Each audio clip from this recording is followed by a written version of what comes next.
Olá, eu sou o Dr. Gleidson Gomes Godinho, presidente da SBOT, e dou as boas-vindas a você, participante do primeiro congresso online da Sociedade Brasileira de Ortopedia e Traumatologia.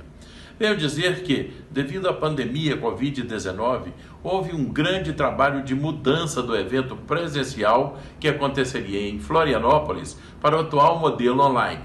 Porém, essa situação não nos impediu de encontrar formas e forças para proporcionar uma grande experiência de aprendizado e atualização na área ortopédica.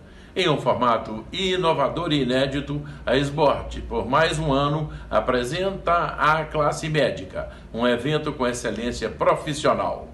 Novamente, sejam bem-vindos à plataforma do primeiro Congresso Online SBOT. Espero que todos tenham um ótimo evento.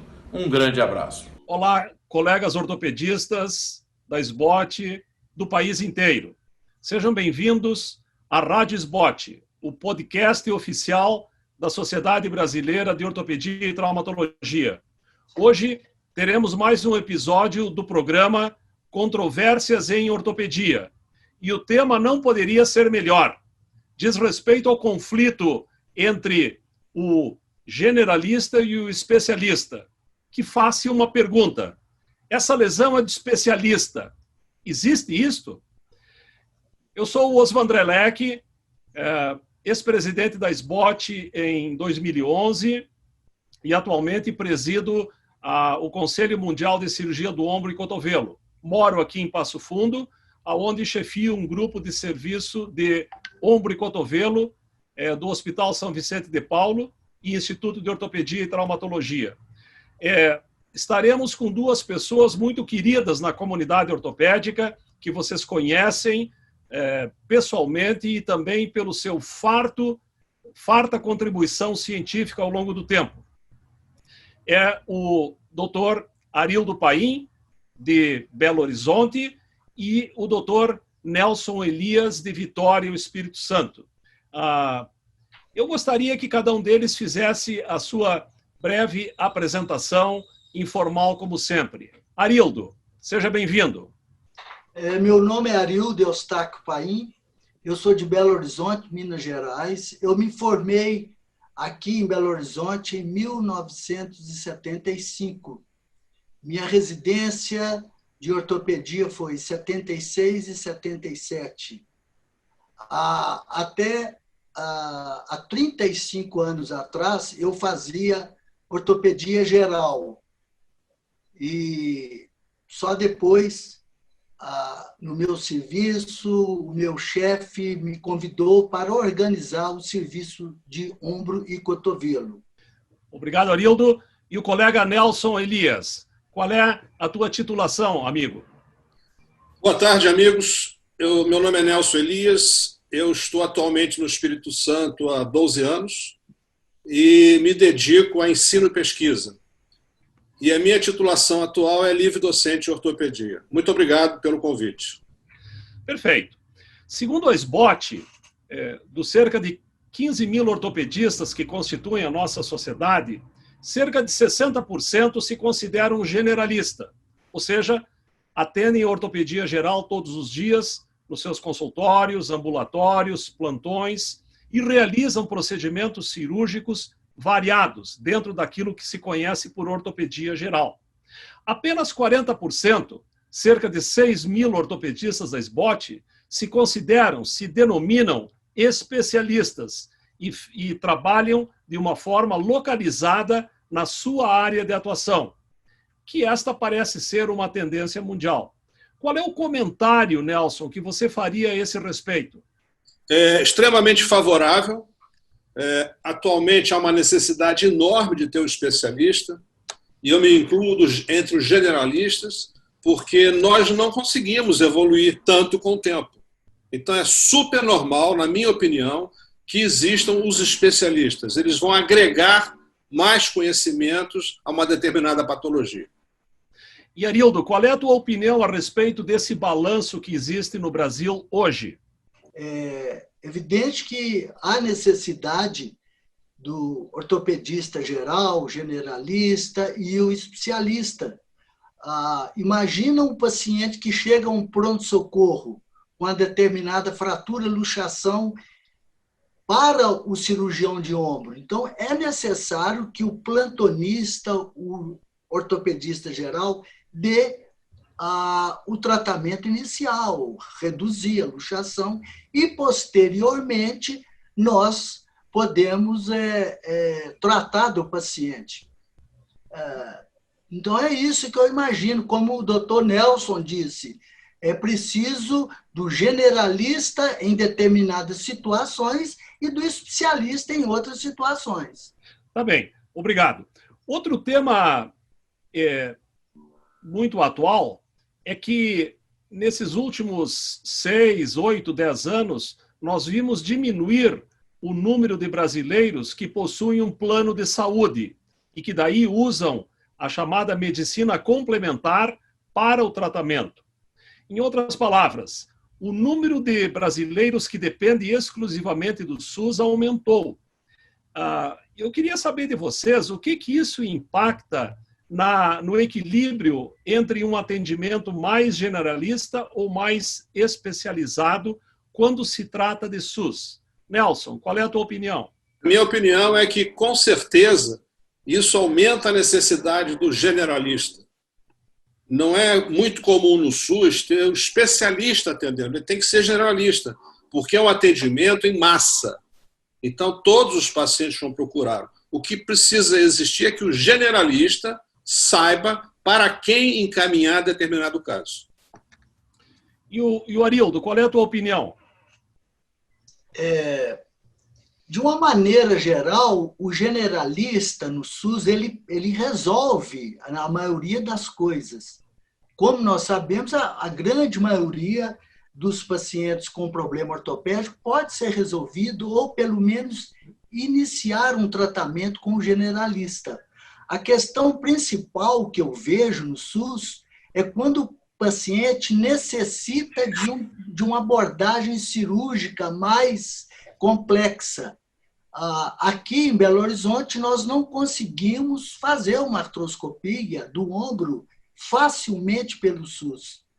Então, isso aí eu entendo que realmente é mais complicado.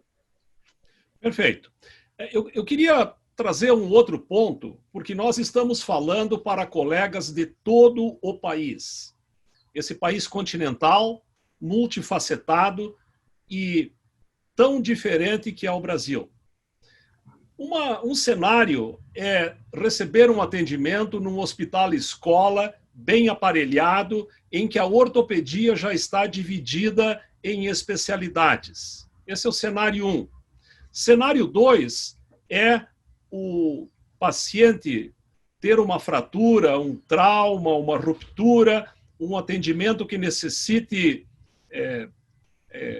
que seja de emergência numa pequena cidade empoeirada nos rincões do nosso país, em que há talvez 2 ortopedistas e que prestam atenção para toda aquela região. Como tentar organizar as coisas num cenário tão distinto? Nelson, você que já esteve presente em diferentes partes do país, qual é a tua impressão a respeito? A minha impressão, Vandré, é que a SBOT direcione a sua formação científica para o generalista. Ele só vai se tornar um especialista depois que ele tiver terminado a residência. E com isso ele está preparado para superar determinadas dificuldades. Eu estou falando isso porque eu fiquei no interior de São Paulo 7 anos como generalista e consegui resolver quase tudo porque eu fui muito bem preparado. Lamentavelmente, o que a gente vê na atualidade é o R3 ou o R2 já querer começar uma subespecialidade. Eu acho que isso tem que ser mudado, não pode ser assim. Esse ponto é muito importante e isso tem muito a ver com a formação inicial que a SBOT é responsável e faz de maneira tão diligente. E, Arildo, qual é a tua opinião sobre esses 2 Brasis que existem dentro do teu estado, Minas Gerais? Eu não tenho essa experiência do Nelson. Eu nunca trabalhei no interior e eu não realmente fica até difícil para eu responder essa questão. Mas o que eu recebo em Belo Horizonte pacientes de outros lugares, indicado. E o que eu observo, os generalistas, eles entendem bastante de traumatologia. Então, eles encaminham só casos mais complexos. E é isso que tem acontecido aqui em Minas Gerais. Minas Gerais é mais ou menos isso. Perfeito. A nossa conversa está tão rica e eu gostaria de polemizar um pouco mais ainda, provocando o Nelson e o Arildo para responderem coisas que podem ser até tabus dentro de uma discussão aberta como essa, que vai chegar a todos os ortopedistas do país. Nelson e Arildo, vocês acham que o especialista resolve mais rapidamente e melhor um problema ortopédico? Nelson, vou falar com certeza, eu não tenho a menor dúvida.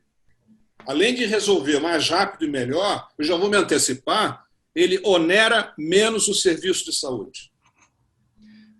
Eu concordo com o Nelson. Eu tenho visto exemplos em Belo Horizonte de plantonistas fazer um atendimento de um paciente, às vezes com sintomas de curto período, de poucos, 1, 2, 3 dias, uma semana, e o colega o plantão já começa a iniciar solicitando exames caríssimos, como ressonância magnética. Eu vou dar um exemplo direto. Imagina um paciente com a tendinite calcária. Isso pode ser resolvido inicialmente apenas com uma radiografia. E eu recebo, às vezes, no consultório, esses pacientes já com ressonância, tomografia, que eu concordo com o Nelson, que às vezes não precisava de ser solicitado. Então, o especialista, na maioria das vezes, ele é mais economista nesse sentido. Perfeito. Muito obrigado, Arildo, pela colocação. Bom, agora eu continuo provocando um pouquinho mais polêmica aqui. Eu li um relatório uma vez da Academia Americana de Ortopedia que falava mais ou menos assim: numa pequena cidade do interior de um dos estados americanos, não havia nenhum neurocirurgião. Portanto, nenhuma neurocirurgia era feita naquela localidade. Ou eram tratados pelos clínicos e intensivistas, ou o paciente era removido para um centro maior. Num dado momento, chegou um neurocirurgião. E em cerca de 6 meses a 1 ano, se fazia, em média, 20 neurocirurgias naquele pequeno hospital por mês. Passado algum período, chegou um segundo neurocirurgião. E o fenômeno aconteceu idêntico. Com o segundo cirurgião, o número de neurocirurgias naquele pequeno hospital aumentou de 20 para 40. Em outras palavras, num curto período de tempo, não era feito neurocirurgia, passou-se a 20 neurocirurgias com o primeiro neurocirurgião e a 40 neurocirurgias com o segundo neurocirurgião. E daí, em termos de orçamento global, planificação orçamentária, se começou a estudar esse fenômeno. Será que a figura do especialista não causa um gasto bem maior, até porque ele cria uma demanda para o seu próprio serviço? Ou será que a presença do especialista não estaria realizando procedimentos que talvez não fossem necessários obrigatoriamente? Vejam que isto é algo para se pensar e a opinião de vocês é importante. Nelson. Ok, eu não vejo dessa maneira. Esses pacientes eram encaminhados para outra área. E o profissional não sabe a evolução desses pacientes. Então, para mim, o especialista ele é fundamental, porque ele vai justamente minimizar as sequelas que podem e com certeza ocorreram. nesses pacientes. O especialista ele está aqui para nos auxiliar com mais conhecimento. No caso da neurocirurgia, quantos tiveram problemas? Isso é que precisa ser visto. Quanto que não gastou no transporte desses pacientes? Então, eu não vejo dessa maneira, não. Eu vejo como algo necessário. Perfeito. E o Arildo, qual é a opinião? Eu também concordo com ele. Exatamente, talvez esse estudo tenha que ser mais profundo um pouco. Vamos imaginar que esse N de pessoas, de pacientes, encaminhados para outros serviços, provavelmente a mortalidade foi maior. E com um especialista na cidade, eu acredito que as complicações, a mortalidade provavelmente deve ter diminuído. Este exemplo que você deu não significa que o especialista não é importante, ou ele vai vir de contra da economia. Não acredito isso. Perfeito. Veja que a opinião, de fato, ela é múltipla, porque exatamente é um tema bastante profundo e cabe reflexões sobre o impacto da presença do especialista na comunidade, salvando vidas e também gastando mais. Esse equilíbrio que eu queria trazer à discussão. Deixa eu trazer a nossa conversa agora mais para o nosso dia a dia. Eu aposto que os nossos colegas que estão acompanhando esse podcast gostariam de saber, na opinião de vocês, quais são as lesões traumáticas que, de fato, necessitariam de um atendimento especializado, desde o primeiro momento em que acontece. Ou seja, não deveriam ser tratadas por um ortopedista geral, que naturalmente deveria dar um primeiro atendimento e encaminhar ao especialista sempre dentro das melhores medidas de proteção possível. Começando com o Arildo. O que você acha, Arildo, que seria essencial à mão do especialista desde o primeiro momento? O que eu disse antes. Um plantonista, um ortopedista generalista, como você disse, ele tem a obrigação, pelo menos, de dar o início do tratamento. Uma fratura, luxação do ombro, ele precisa de fazer uma redução, porque o ombro luxado vai piorar o prognóstico. Evidente que quando, no momento da cirurgia, evidente que deve entrar um especialista, um cirurgião de ombro. Vamos imaginar a necessidade de a utilização de uma prótese anatômica, uma prótese reversa. Isso deve ser feito, evidente, por um cirurgião de ombro. Um outro caso recente que chegou ao meu hospital, um paciente com a fratura luxação grave do cotovelo. O plantonista ele reduziu, imobilizou, fez os primeiros atendimentos e chamou o colega da especialidade. Perfeito. Nelson, na tua opinião, o que precisa do especialista desde o primeiro minuto? Concordo integralmente com o Arildo.